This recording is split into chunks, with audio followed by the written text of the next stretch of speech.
been on this channel before or been around for a while, you will know I am one of those people who love to live an amazing life without having to spend too much money, and I do it. I do it in abundance. I have a great time. I've got 2 kids. We get out and about, but there are lots of things that I do and things that I don't do in order to ensure that I have a really good and frugal life. If you want to be frugal, you've got to do it your way. It's got to be a lifestyle that fits you. It's got to be a lifestyle that is going to work for your family, whether you're single, whether you're in a relationship, whether you're in a family. Whatever is your situation, you're going to have to come up with your own version of what frugality means to you. So this is a list of 10 things that I refuse to buy or pay for to ensure that I continue to live my frugal life, but still doing it without having to compromise, without feeling like I'm missing out, without feeling like my children are missing out. We do honestly have a great lifestyle, and there are some things that definitely enhance that, but there are some things that I feel are completely unnecessary to purchase or spend too much money over. So let's jump straight in and we'll have a look at number 1. The first thing I'm really frugal about when it comes to saving money is fashion. Now, you know, I'm as good as anybody else. I love a nice new outfit, but it's really not the be all and end all for me. I'm not one to go out shopping and coming back with bagfuls of clothes. It's just not my bag at all, excuse the pun. What I do like to do though is have myself some really nice outfits, but without spending the money. What I mean is I would rather buy new items of a higher quality but buy them in the sale. So I'm always on the lookout for things like the Next sale or the Marks and Spencer sale, those ones where you know you're going to get a really good high quality item and they're going to last. And if they don't last, you know you can still take them back and you don't feel hard done to. If I bought something from, for example, Primark, I wouldn't really anticipate that that would last for very long. If it's worn out after 2 or 3 washes, I wouldn't be surprised. It's what I'd expect. However, that doesn't work for me. I'm a really busy person. I haven't got the time or the inclination or the energy to be doing that. I need to know that my clothes are going to last, and I'll be completely honest, I've got items of clothing in my wardrobe that are easily 20 years old. They're things, I wouldn't call them vintage, I still think they're quite classic. They're things that last me for ages, and they're just, there's a way you look after them. If you've got a really good washing routine and things like that for your items, then it's definitely going to last even longer. Which brings me right into tip number 2. So something else that I do not use and I refuse to use is the dryer. So I wash my clothes, and yep, if I haven't got a line to hang them out because the weather's rubbish, then yes, my house will look like a literal Dickensian wash house because there are clothes everywhere. It gets done. It's just a means to an end. I refuse to put them in the dryer, and this is twofold. 1, it costs an absolute fortune to use the dryer in the UK, and 2, by using the dryer, you are likely to deteriorate the clothing. You are likely to reduce the life of those items of clothing as well. Have you ever taken items out of the dryer and thought, I'm sure that colour's faded a little bit? You're actually doing a lot of work and a lot of damage to the materials and the cottons and the fibres within those items, and they become so damaged and then much thinner as well. They just aren't going to last as long. So there's 2 reasons for not using that dryer, and unless there's an absolute emergency, I will not be turning on any dryers. The next thing, which I will not buy into, are any sort of smelling scents or air fresheners. I keep seeing these little ball things that you can get for your washing machine to extend the scent of your clothing. This is a thing? What? So, and not only that, they're really expensive.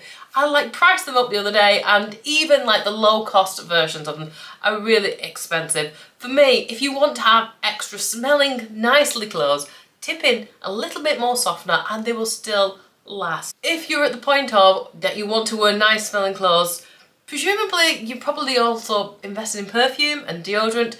Those are going to enhance the smell of those clothes.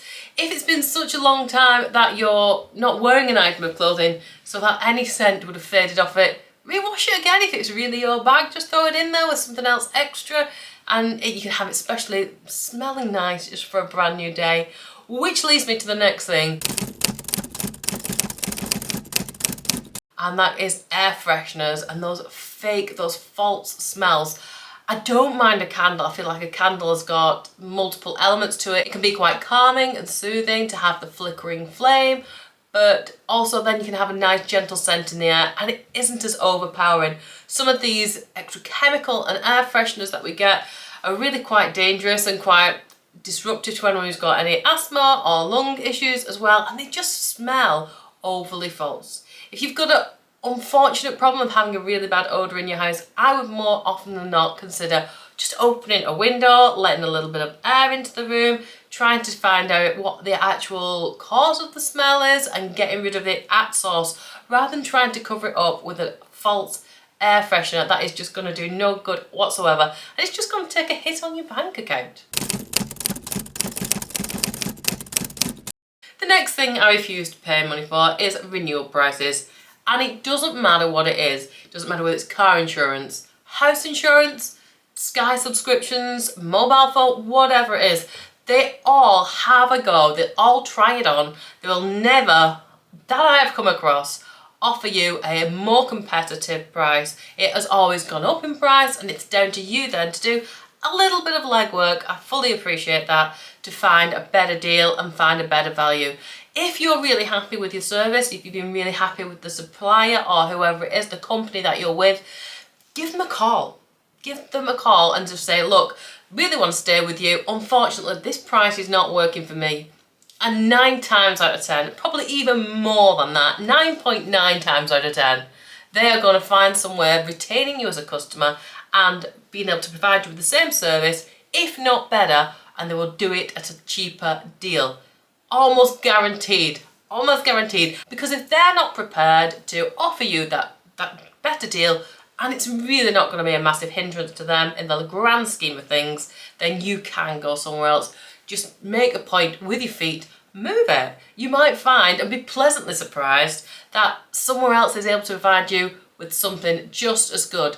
Quite often, if you're fortunate enough, you don't even need to use these insurances. I know people who have gone decades without having to claim on car insurances, house insurances, travel insurances. So why then are they being forced to pay the incremental value every single year when clearly they're a loyal customer? They're not actually going to make a claim on that insurance. They don't actually get the benefit of using the insurance, so they might as well try somewhere else. They're not losing out. Next thing I refuse to pay, and I absolutely hate, are late fees on credit cards. If you are in the position that you've got a credit card, the odds are you are using a credit card because you haven't got sufficient funds to pay for a certain item or to spread the cost of something else. And as that is the case, it means that obviously we're now living in some sort of a deficit because you've got to pay that money back. So then for a company to go out of their way, a billionaire conglomeration by the way, to then go out of their way and issue you with a fine because you are a few days late or because you can't afford to pay it that month, I think is absolutely abhorrent. It just drives me insane. However they do it, and of course there's going to be those people out there going, look, well if they don't do it, everyone's going to be late, nobody's going to be paid. Yeah, I get that. I absolutely do, I really do. I just feel like you're in a catch-22 situation. It's a bit awful, essentially. So the best way to get out of doing that, I would advise you, as soon as you take out any credit card, or if it's a loan that you're going to get a penalty for being late, set up a direct debit for the absolute minimum every single month. Even if your intention is to pay considerably more or a little bit more as you get extra money, put it towards, that's great. That is absolutely what you should be doing.